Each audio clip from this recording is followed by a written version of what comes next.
మహాపరిశుద్ధుడును మన ప్రభు అయిన యేసుక్రీస్తు ప్రశస్తమైన గణనామానికి మహిమ కలుగును గాక. కుటుంబ బలిపీఠము అనే ఈ మంచి కార్యక్రమాన్ని ప్రతిరోజు యూకే గాస్పల్ స్ట్రీమింగ్స్ అనే మా యూట్యూబ్ ఛానల్ ద్వారా ఆడియో రూపంలో వీక్షిస్తున్న మీ అందరికీ ప్రభు అయిన యేసుక్రీస్తు ఉన్నతమైన గణనామం పేరిట శుభములు తెలియజేస్తున్నాను. ఇంకనూ వినండి, అనేక కుటుంబాలకు షేర్ చేయండి, దేవుని నుండి గొప్ప మేలులను పొందుకొనండి. ప్రభు కొరకు నా వంతు పనిలో మీ సహోదరుడు కె ఉదయ్ కుమార్. చెడిపోయిన హృదయములో చెరిగిన మార్గంబులో పడిపోయిన స్థితియందు నీవున్నావు ఎరుగవా. చెడిపోయిన హృదయములో చెరిగిన మార్గంబులో పడిపోయిన స్థితియందు నీవున్నావు ఎరుగవా. ఇదే నీకు అనుకూల సమయం, కడసారి తరుణమిదేమో. కాదనకు, నీ హృదయం తెరువు యేసు కొరకు. కాదనకు, నీ హృదయం తెరువు యేసు కొరకు. ఈ నీ దినమందైనా సమాధాన సంబంధమైన సంగతులను తెలుసుకొనినా నీవెంతో మేలు సుమా. నీకెంతో మేలు సుమా. ఈ నీ దినమందైనా యేసును నీవంగీకరించిన, యేసుకుని హృదయమిచ్చిన నీకెంతో మేలు సుమా. నీకెంతో మేలు సుమా. ఈ నీ దినమందైనా. ఒక కుటుంబ బలిపీఠం వాల్యూమ్ 1 నుండి 201వ రోజు, జూలై 20వ తేదీ. అంశము: మన సొంత దుష్టత్వమే ఈ దేశాన్ని చంపుతుంది. ఈ అంశము కొరకు కొంత వాక్య భాగాలను చదువుకుందాం. 1 తెస్సలోనికైలకు 4వ అధ్యాయము 7వ వచనము. పరిశుద్ధులగుటకే దేవుడు మనల్ని పిలిచెను గాని అపవిత్రులుగా ఉండుటకు పిలవలేదు. మత్తయి 5వ అధ్యాయము 8వ వచనము. హృదయ శుద్ధి గలవారు ధన్యులు, వారు దేవుని కుమారులు అనబడుదురు. ఈ అంశము కొరకు సమకూర్చబడిన వర్తమాన భాగాన్ని చదివి విందాం. కొంతకాలం క్రితం ఇక్కడ ఒక ప్రఖ్యాతి సంఘమునకు చెందిన ఒక స్త్రీ సమీపంగా నివసిస్తూ ఉండేది. ఆమె యొక్క అనుభవాన్ని మేమెప్పుడు అనుమానించేవారము. ఆమె సంఘానికి దగ్గరగా నివసించేది. ఆమె ఒక పియానో వాయిద్యకారిణి. ఆమె పియానో వాయించేది. చాలా చక్కని స్త్రీ, కానీ మేధో విశ్వాసం కలిగి ఉండినది. తాను ఎంతో బాగా ఉన్నట్టుగా ఆమె తలంచుచుండేది. ఆ సంఘానికి వెళ్ళే ఒక అబ్బాయి ఉన్నాడు. అతనికి నిజంగా దేవునితో చక్కని అనుభవం ఉంది. వారు ఒక విధంగా ప్రేమికులుగా మారారు. మరి అతడు చివరకు ఆమెను వివాహము చేసుకున్నాడు. వారు వెళ్ళిపోయారు. మరియు ఆమె పియానో వాయించే తన ఉద్యోగాన్ని కొనసాగించింది. మరియు అతని ఉద్యోగం మారిన తర్వాత వారు మరొక నగరానికి వెళ్లాల్సి వచ్చింది. ఈ నగరంలో ఆమె ఒక ప్రముఖ సంఘానికి పియానిస్ట్గా అయ్యింది. మరియు వారు అక్కడ పియానో వాయిస్తున్నప్పుడు అదే సంఘానికి చెందిన పొరుగున అమ్మాయిలను ఆమె గమనించడం ప్రారంభించింది. వాళ్ళందరూ ఈ చిన్న చిన్న అవమానకరమైన బట్టలు వేసుకునిచుండిరి. మహిళలకు మీరు అక్కడ ఆ విధముగా చేయరని నేను నమ్ముతున్నాను. ఇండియానాలో వారు అలా చేస్తారు. మిచిగాన్లో మీరు అలా చేస్తారని నేను అనుకోను. మీకు చాలా ఆత్మగౌరవం ఉందని నేను అనుకుంటున్నాను. మరియు మీ పిల్లలను అలాంటివి ధరించనివ్వకండి. బైబిల్ ఇలా చెప్పింది. అలా చేయడం దేవుని దృష్టిలో అసహ్యకరమైనది. వారు బయటకు వెళ్ళి పెరట్లో వేసుకున్నారు. ఆమె ఇలా అనుకుంది, సరే నేను కూడా చేయగలను, ఎందుకంటే ఇతర అమ్మాయిలు అలా చేస్తున్నారు. ఇప్పుడు చూడండి, అది ఏమిటి? దేవునిపై ఆమెకున్న విశ్వాసం మేధోపరమైనది. అది తార్కికం. మీ మనసు తర్కిస్తుంది, కానీ మీ హృదయం తర్కించదు. దేవుడు చెప్పినది సత్యమని మీ హృదయం నమ్ముతుంది. మీ మనసు ఇలా అన్నది, సరే ఇప్పుడు ఇతర అమ్మాయిలు చేయగలిగితే లేదా ఇతర అబ్బాయిలు చేయగలిగితే మరియు వారు చర్చికి వెళితే నేను వారంత మంచివాడిని కాదా? వారు చేసే పనులే నేను కూడా చేయలేనా? ఎందుకంటే ఆమె తర్కించింది. కానీ మనం కారణాలను చెప్పాలి. అది దేవుని వాక్యానికి విరుద్ధముగా ఉంటే సరే, ఆమె ముందుకు వెళ్ళి అది అలాగే కొనసాగింది. మరియు కొంతకాలం తర్వాత మిగిలిన వారందరూ సిగరెట్లు తాగారు. మరి ఆమె ఎందుకు చేయలేకపోయింది? సరే, మిగిలిన వారు ఆ సంఘానికి వెళ్ళారు. అయితే మీరు మిచిగాన్ మహిళలు అలా చేయరని నాకు తెలుసు. మీరు అలా చేస్తారని నేను నమ్మను. కానీ ఆమె అలా చేసింది. సిగరెట్లు తాగడం స్త్రీలు ఎప్పుడూ చేయని అతి చిన్న పని. అది నిజమే. మరియు ఆమె చేసిన అత్యంత విధ్వంసకర పని అదే. 18% అంటే 18 నెలల వయసుకు రాకముందే వారి పిల్లలు 90% మంది చనిపోతూ ఉన్నారు. వారు రొమ్ము మీద పెరిగితే వారికి పశువుల ద్వారా కృత్రిమంగా ఇవ్వాలి. మరియు అందువలన అది నిజమే. నికోటిన్ విషప్రయోగం రాబోయే తరంలో మనకు ఏమి ఉంటుంది? రష్యా ఇక్కడికి వచ్చి ఏదైనా చేస్తుందని భయపడవద్దు. యాపిల్ను కొరికే రాబిన్ కాదు, దానికి హాని కలిగించేది. ఇది ప్రధానమైన పురుగు. తన సొంత దుష్టత్వమే ఈ దేశాన్ని చంపుతుంది. మన సొంత నీతి. అది ఇతర దేశాలు కాదు. అది మన అనైతిక జీవనం మరియు వస్తువుల ద్వారా మనల్ని మనం చంపుకుంటున్నాము మరియు మనల్ని మనం క్రైస్తవులుగా పిలుచుకుంటున్నాము. అది మనకు ఎంతో దుఃఖం. అది నిజమే. లోపలి తెర అనే వర్తమాన భాగం నుండి సేకరింపబడిన ఎంతో మేల్కొలుపుతో కూడిన అంశము.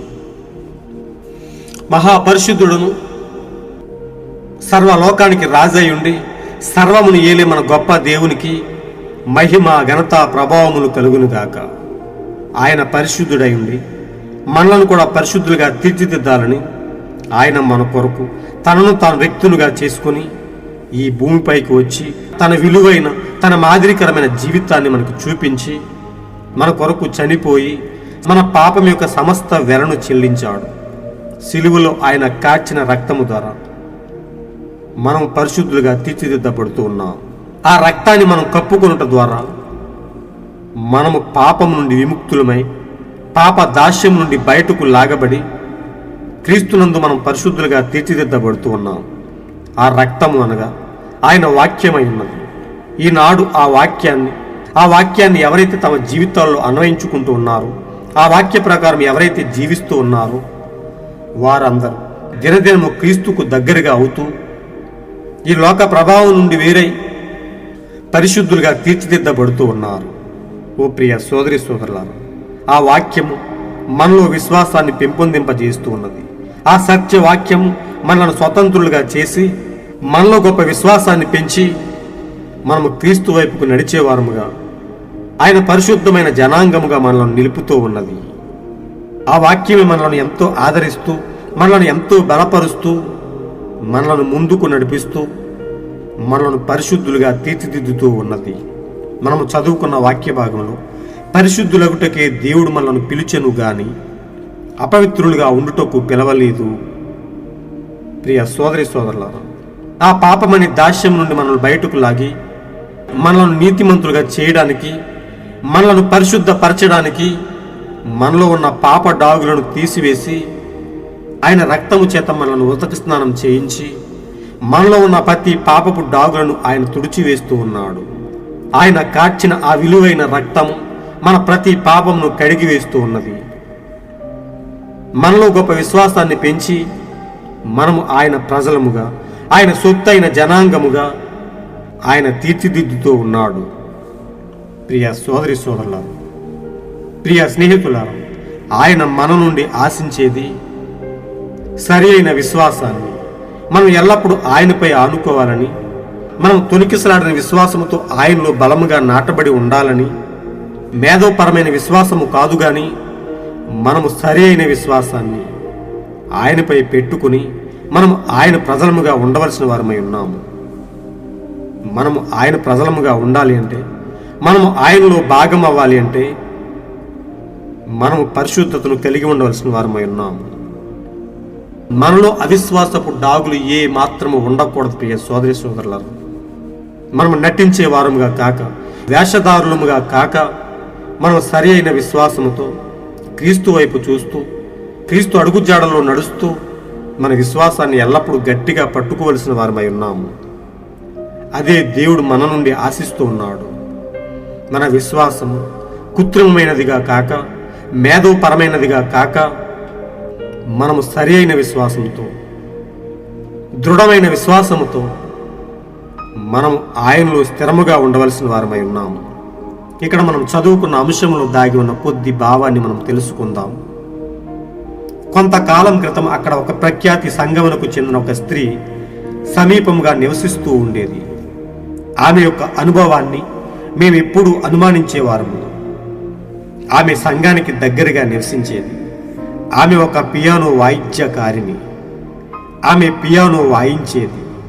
చాలా చక్కని స్త్రీ, కానీ మేధో విశ్వాసం కలిగి ఉండినది. తాను ఎంతో బాగా ఉన్నట్టుగా ఆమె తలంచుచుండేది. ప్రియ సోదరులారా, ఆమె ఎంత చక్కనిదైనా, ఆమె ఎంత కళాకారులైనా, ఎంత మంచి పియానో వాయించే సంగీత విద్వాంసురాలైనా ఆమె కలిగి ఉన్న విశ్వాసము సరైనది కాదని, ఆమె మేధోపరమైన విశ్వాసాన్ని కలిగి ఉందని, ఆమె ఒక వేషధారిగా నటిస్తూ ఉన్నదని, ఆమె విశ్వాసాన్ని మేము ఎప్పుడు అనుమానించేవారమని ప్రవక్త చెప్తూ ఉన్నాడు. ఆమె తనకు తాను ఎంతో బాగా ఉన్నట్టుగా తలంచుచుండేదని ప్రవక్త చెప్తూ ఉన్నాడు. ఆమె ఒక ప్రముఖ సంఘానికి వెళ్తూ ఉండేదని, అదే సంఘానికి వెళ్ళే ఒక అబ్బాయితో ఆమె ప్రేమలో ఉన్నదని, వారిద్దరూ ప్రేమికులుగా మారారని, మరి అతడు చివరకు ఆమెను వివాహం చేసుకున్నాడని, వారు ఆ పట్టణాన్ని విడిచి అతడి యొక్క ఉద్యోగం నిమిత్తం మరొక నగరానికి వెళ్ళిపోయారని, ఆమె ఆ నగరములో మరొక ప్రముఖ సంఘశాఖ చర్చికి పియానిస్ట్గా మారిందని ప్రవక్త చెప్తూ ఉన్నాడు. అయితే ఆమె అక్కడ పియానో వాయిస్తున్నప్పుడు అదే సంఘానికి చెందిన పొరుగు అమ్మాయిలను ఆమె గమనించడం ప్రారంభించిందని, వాళ్ళందరూ చిన్న చిన్న అవమానకరమైన బట్టలు వేసుకుని చుండిరని, హేయమైన వస్త్రాలు ధరించి, పొట్టి బట్టలు ధరించి అర్ధనగ్నంగా ఉన్నవారిని ఆమె చూస్తూ వారిని అనుకరిస్తూ ఉన్నదని ప్రవక్త చెప్తూ ఉన్నాడు. ఆయన అంటున్నాడు, ఓ మహిళలకు మీరు ఆ విధముగా చేయరని నేను నమ్ముతున్నాను. ఇండియానాలో వారు అలా చేస్తారు, మిచిగాన్లో మీరు అలా చేయరని నేను అనుకుంటున్నాను. మీకు చాలా ఆత్మగౌరవం ఉంది. ప్రియ సోదరి సోదరులారా, మీ పిల్లలను అలాంటివి ధరించనివ్వకండి. బైబిల్ అలా చెప్తుంది. అలా చేయడం దేవుని దృష్టిలో అసహ్యకరమైనది. ప్రియ సోదరి సోదరులారా, ప్రియ స్నేహితులారా, ఈరోజు మన పిల్లలు ధరించే వస్త్రాలను మనం గమనించవలసిన వారమై ఉన్నాము. లోక పోకడలు, లోకపు ట్రెండు మన పిల్లలకు ఏ మాత్రం పట్టకుండా, లోక ప్రభావం మన పిల్లలపై ఏ మాత్రము పడకుండా, హేయమైన వస్త్రాలను, దేవుడు అసహ్యించుకునే వస్త్రాలను మన పిల్లలకు ధరించనివద్దని ప్రవక్త మనకు హెచ్చరిస్తూ ఉన్నాడు. ఆ ప్రముఖ పియానిస్ట్గా ఉన్న ఆ అమ్మాయి ఆ సంఘానికి వచ్చి కొంతమంది అమ్మాయిలను అనుసరిస్తూ వారు ధరించే ఆ బట్టలను అనుసరిస్తూ వారిని మాదిరికరంగా తీసుకుని వారు అమ్మాయిలే, వారు చేసినట్టుగా నేను చేయగలనని ఆమె తనలో తాను నిర్ణయించుకుని ఆమె కూడా అలాంటి చెడిపోయిన వస్త్రాలను ధరిస్తున్నట్టుగా మనం చూస్తూ ఉన్నాం. ప్రవక్త చెప్తున్నాడు, అది దేవుడు అసహ్యించుకుంటున్నాడు. అర్ధనగ్నంగా బట్టలు ధరించి అనేక మంది పురుషులను పాడు చేస్తూ ఉన్న ఆ అమ్మాయిలు దేవుని తీర్పుకు, దేవుని ఉగ్రతకు సిద్ధమవుతూ ఉన్నట్టుగా మనం చూస్తూ ఉన్నాం. ప్రవక్త చెప్తున్నాడు, ఒక స్త్రీ ధరించే ఆ వస్త్రధారణ వల్ల అనేక మంది పురుషులు నరకానికి పంపబడుతూ ఉన్నారని ప్రవక్త చెప్తూ ఉన్నాడు. మన కుటుంబాల్లో మన పిల్లలకు అలాంటి వస్త్రాలను ఏ మాత్రము ధరించనివ్వకండి ప్రియ సోదరి సోదరులారు. సాతాను యొక్క కుయుక్తి, సాతాను యొక్క ప్రభావము మన పిల్లలపై ఏమాత్రం పడకుండా, వారు ఎంత మాత్రం నరకానికి ఏడ్చబడకుండా వారిని వస్త్రధారణ విషయంలో కాపాడండి. సరైన వస్త్రాలు ధరించి దేవునికి మహిమకరంగా జీవింపజేయండి. ఆ ప్రముఖ పియానిస్టు ఆ అర్ధనగ్నంగా వస్త్రాలు ధరించిన ఆ అమ్మాయిలను అనుసరిస్తూ ఆమె కూడా చెడిపోయిన స్థితికి వెళ్ళిపోయినట్టుగా మనం చూస్తూ ఉన్నాం. ప్రవక్త అంటున్నాడు, ఆమె విశ్వాసం సరి అయినది కాదని, ఆమెను మేము ఎప్పుడూ అనుమానిస్తూ ఉండేవారమని, చివరకు ఆమె విశ్వాసం, ఆమె యొక్క భక్తి జీవితం సరి అయినది కానట్టుగా బయటపడిందని ప్రవక్త భావాన్ని తెలియజేస్తూ ఉన్నాడు. ఆమె ఇలా అనుకున్నది, సరే నేను కూడా చేయగలను, ఎందుకంటే ఇతర అమ్మాయిలు అలా చేస్తున్నారు. ఇప్పుడు చూడండి, అది ఏమిటి? దేవునిపై ఆమెకున్న విశ్వాసం మేధోపరమైనది, కృత్రిమమైనది, సరి అయినది కాదు. అది వేషధారణతో కూడినదని, అది సరి అయిన భక్తి జీవితం కాదని ప్రవక్త చెప్తూ ఉన్నాడు. నిజంగా ప్రియ సోదరులారా, నిజంగా మనకు వాక్యం అర్థమైతే, మనకు సత్యం అర్థమైతే, మనతో ఎవరున్నా లేకపోయినా మన విశ్వాస జీవితం ఎల్లప్పుడూ క్రీస్తుకు మహిమకరముగా ఉంటుంది. మనల్ని ఎవరు చూడకపోయినా మనం దేవునికి యథార్థంగా బ్రతకగలుగుతాము. ఎందుకంటే దేవుడు మనలో పెట్టిన ఆయన జీవము మనలను ఏ తప్పు చేయకుండా, మనల్ని తప్పిపోకుండా కాపాడుతూ ఉన్నది. ఆ వాక్యాన్ని ఎల్లప్పుడూ మనము మన కంఠభూషణమునకు హారముగా ధరించవలసిన వారమై ఉన్నాము. మనం తప్పిపోకుండా ఉండునట్లు, మనం నశించిపోకుండా ఉండునట్లు వాక్యము ఎల్లప్పుడూ మనల్ని కాపాడగలిగే శక్తి కలిగి ఉన్నదని మనం తెలుసుకోవలసిన వారమై ఉన్నాము. ప్రవక్త అంటున్నాడు, దేవునిపై ఆమెకున్న విశ్వాసం మేధోపరమైనది, అది తార్కికం. మీ మనసు తర్కిస్తుంది కానీ మీ హృదయం తర్కించదు. దేవుడు చెప్పేది సత్యమని మీ హృదయం నమ్ముతుంది. ప్రియ సోదరి సోదరులారా, వాక్యం మనలో ఉన్నప్పుడు, వాక్యం ఎల్లప్పుడూ మనల్ని గద్దిస్తూ ఏ తప్పు చేయకుండా మనను కాపాడుతూ ఉంటుంది. మన మనసు తర్కించినా మన హృదయం తర్కించదని ప్రవక్త చెప్తూ ఉన్నాడు. దేవుడు మనలో ఉండి మనలను రక్షించడానికి, మనలను కాపాడటానికి ఆయన మనల్ని గద్దిస్తూ, మనం పాపంలో పడిపోకుండా ఉండడానికి ఆయన మనల్ని కాపాడుతూ ఉంటాడు. ఆమె అనుకుంది, సరే ఇప్పుడు ఇతర అమ్మాయిలు చేయగలిగితే, లేదా ఇతర అబ్బాయిలు చేయగలిగితే, మరియు వారు చర్చికి వెళితే నేను వారంత మంచివాడిని కాదా? వారు చేసే పనులే నేను కూడా చేయలేనా? ఎందుకంటే ఆమె తర్కించింది. కానీ ప్రియ స్నేహితులారు, అది సరి అయిన విశ్వాసము కాదు. నిజమైన వాక్యము మనలో కార్యాన్ని జరిగిస్తే, నిజమైన విశ్వాసం మనలో ఉంటే నిశ్చయంగా మనం తప్పు చేయలేమని మనం తెలుసుకోగలుగుతూ ఉన్నాం. కానీ ఆమె కలిగి ఉన్న ఆ విశ్వాసము సరి అయినది కాదు. దేవుని వాక్యానికి విరుద్ధంగా ఆమె తర్కించిందని మనము తెలుసుకుంటూ ఉన్నాం. ఆమె ముందుకు వెళ్ళి అది అలాగే కొనసాగించింది. మరియు కొంతకాలం తర్వాత మిగిలిన వారందరూ సిగరెట్లు తాగారు. ఓ ప్రియ సోదరి సోదరులారా, ప్రియ స్నేహితులారా, దేవుని వాక్యాన్ని దాటి బయటకు వచ్చి లోక ప్రభావానికి గురైన అనేక మంది స్త్రీలు ఈనాడు ఈ రీతిగానే ఉన్నారు. వారు దినదినము చెడిపోతూ మరణానికి దగ్గరవుతూ ఉన్నారు. సాతాను వారిని దేవుని వాక్యం నుండి బయటకు లాగి నశింపజేయడానికి వాడు సిద్ధముగా ఉన్నాడు. ప్రియ స్నేహితులారా, ప్రియ దేవుని బిడ్డలారా, మనం ఎల్లప్పుడూ వాక్యాన్ని పట్టుకుని ఉండవలసిన వారమై ఉన్నాము. మనం దేవుని సత్యాన్ని ఎల్లప్పుడూ అనుసరించవలసిన వారమై ఉన్నాము. వాక్యమే మనల్ని బ్రతికించేది, మనల్ని ప్రతి శోధన నుండి తప్పించేది. దేవుని కనిసైగుల్లో ఉంటే, దేవుని హస్తాల్లో మనం ఉంటే, మన జీవితాలను దేవుని హస్తాల్లో పెట్టుకుంటే మనం ఎల్లప్పుడూ క్షేమంగా ఉండగలుగుతాము. దేవుని వాక్యాన్ని దాటి దేవుని కృపకు బయటకు వచ్చిన ప్రతి ఒక్కరూ ఇదే విధంగా నశించిపోయే జాబితాలోకి వెళ్ళిపోతూ ఉన్నారు. ప్రవక్త అంటున్నాడు, ఆమె అలా చేసింది. సిగరెట్లు తాగడం స్త్రీలు ఎప్పుడూ చేయని అతి చిన్న పని, కానీ వారు అదే చేశారు. నిజమే, ఆమె చేసిన అత్యంత విధ్వంసకర పని. ప్రవక్త చెప్తున్నాడు, 18% అంటే 18 నెలల వయసు రాకముందే వారి పిల్లలు 90% మంది చనిపోతున్నారు. ఎందుకో తెలుసా? వారు సిగరెట్లను విచ్చలవిడిగా తాగడం వలన వారిలో నికోటిన్ విషప్రయోగం ఎంతగానో వారిని మరణానికి ఈడుస్తూ ఉన్నది. రాబోయే తరంలో మనకు ఏమి ఉంటుంది?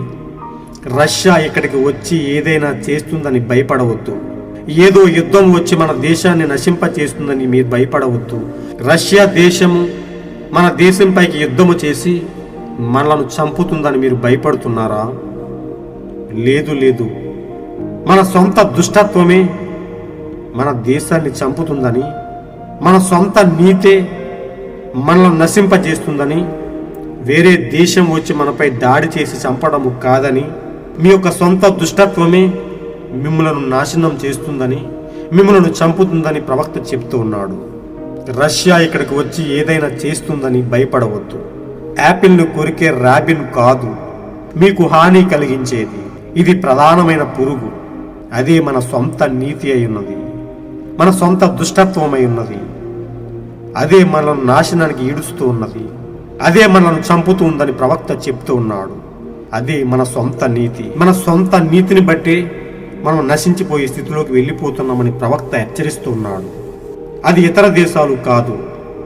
ప్రియ సోదరి సోదరులారా, ఆయన ఎంతో బాధపడుతూ చెప్తున్నాడు, అది మన అనైతిక జీవన విధానమని మరియు వస్తువుల ద్వారా మనల్ని మనం చంపుకుంటూ ఉన్నామని. అయినను అలాంటి దుష్టత్వంలో ఉన్నా కానీ, అలాంటి దుష్టత్వంలో జీవిస్తూ, అలాంటి దుష్టత్వంలో దౌర్భాగ్యమైన జీవితాలు జీవిస్తూ, దేవునికి ఇష్టము కాని పనులను చేస్తూ, హేయమైన కార్యాలను చేస్తూ, అర్ధనగ్నంగా బట్టలు ధరించి అనేక మందిని నరకానికి ఈడుస్తున్న మనము, మన క్రైస్తవ సోదరీమణులు ఇంకనూ క్రైస్తవులుగా చెప్పుకోవడం సిగ్గుచేటని, అది దుఃఖకరమని ప్రవక్త చెప్తూ ఉన్నాడు.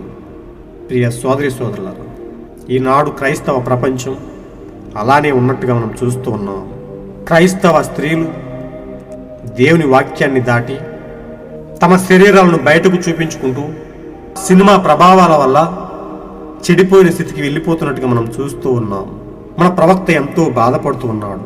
మన ప్రవక్త అమెరికా దేశంలో పుట్టినా కానీ ఆయనకు వారు ఏ మాత్రం విలువ ఇవ్వలేదని, ఆయన మాటను అంగీకరించలేదని, ఆయన వాక్యాన్ని త్రోసిపుచ్చారని ఆయన ఎంతో బాధపడుతూ ఉన్నాడు. ప్రియ సోదరి సోదరులారా, ప్రియ దేవుని బిడ్డలారా, దేవుడు మన కొరకు తన విలువైన వాక్యాన్ని ఇచ్చి అలాంటి దుష్టత్వాన్ని మనలో నుంచి తీసివేయాలని, మనలను జీవింపజేయాలని, మనలను చలింపచేయాలని, ఆయన కొరకు మహిమకరంగా జీవింపజేయాలని ఆయన మనలను ఎంతో ఉన్నతమైన తన వాక్యంతో మనలను ఎల్లప్పుడూ బ్రతికిస్తూ ముందుకు నడిపిస్తూ ఉన్నాడు. మనం ఆయన కొరకు సాక్షులముగా జీవించులాగున, ఆయన ప్రేమను అనేక మందికి ప్రజ్వరింపజేయులాగున వాక్యాన్ని మనం అనుసరించి నడుస్తూ అదే వాక్యాన్ని అనేక మందికి ప్రదర్శింపచేయులాగున దేవుడు మన పట్ల ఎంతో కృపను కలిగి తన అమూల్యమైన వాక్యాన్ని ఈ గడియ కొరకు పంపి మనలను ఆయన వాక్యములో ఆయన రక్తం కింద భద్రపరుస్తూ ఉన్నాడు. ప్రియ సోదరి సోదరుల, అలాంటి కృపను బట్టి, ఆయన మన పట్ల చూపుతున్న ఆ విలువైన ప్రేమను బట్టి, ఆ విలువైన బాధ్యతను బట్టి మనం ఎంతో ధన్యులమై ఉన్నాము. మన పిల్లలు, మన కుటుంబంలో ఉన్న అనేక మంది సోదరీమణులను ఎల్లప్పుడూ వాక్యంలో పెంచుదాం, వాక్య ప్రకారం జీవిద్దాం. దేవునికి ఆయాసకరమైన మార్గాన్ని మనలో నుండి తీసివేసి దేవునికి ఇష్టము కాని మార్గాన్ని, దేవునికి ఇష్టము కాని పనులను మనలో నుంచి త్రుంచివేసి దేవుని కొరకు యథార్థముగా బతికేవారంగా అనేక మందిని తీర్చిదిద్దుదాం. ఆయన సత్యవాక్యాన్ని ఎల్లప్పుడూ అనుసరించి నడుస్తూ మనలో ఉన్న దుష్టత్వాన్ని పారద్రోలి వేద్దాం.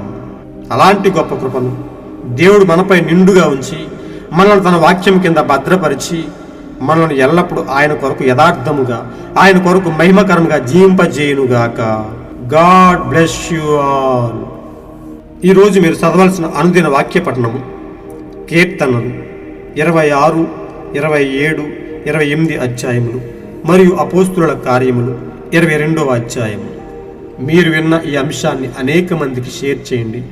దేవుని ఉన్నతమైన సత్యాన్ని అనేక మందికి పంచి హేయమైన కార్యాలను విడిచిపెట్టి దుష్టత్వాన్ని తీసివేసి క్రీస్తు కొరకు మహిమకరంగా జీవింపజేయండి.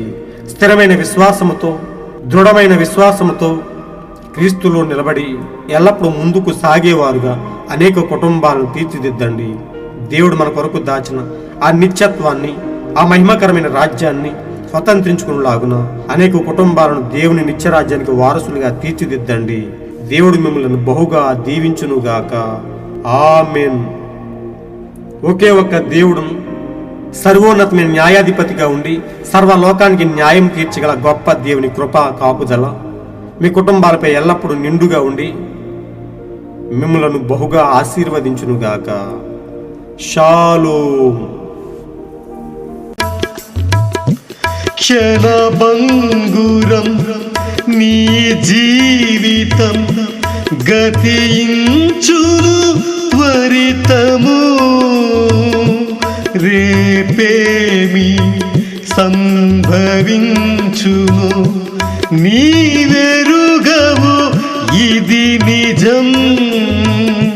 క్షణభంగురం నీ జీవితం గతించును త్వరితము. రేపేమి సంభవించును నీవెరుగవు, ఇది నిజం. ఇదే నీకు అనుకూల సమయం, కడసారి తరుణమిదేమో. జాగేలా రావేలా ప్రభు యేసు సన్నిధికి. జాగేలా రావేలా ప్రభు యేసు సన్నిధికి. ఈ నీ దినమందైనా సమాధాన సంబంధమైన సంగతులను తెలుసుకొనినా నీకెంతో మేలు సుమా. నీకెంతో మేలు సుమా. ఈ నీ దినమందైనా నిన్ను యేసు ఎంతగానో ప్రేమించుచున్నాడు. నీ కొరకు ఆ సిలువలో బలియాయను చూడుము. నిన్ను యేసు ఎంతగానో ప్రేమించుచున్నాడు. నీ కొరకు ఆ సిలువలో బలియాయను చూడుము. ప్రభు యేసు కార్చిన రక్తం ప్రతి పాపమును కడుగును. కాదనకు కనులెత్తి చూడు సిలువైపు. కాదనకు కనులెత్తి చూడు సిలువైపు. ఈ నీ దినమందైనా సమాధాన సంబంధమైన సంగతులను తెలుసుకొనినా నీకెంతో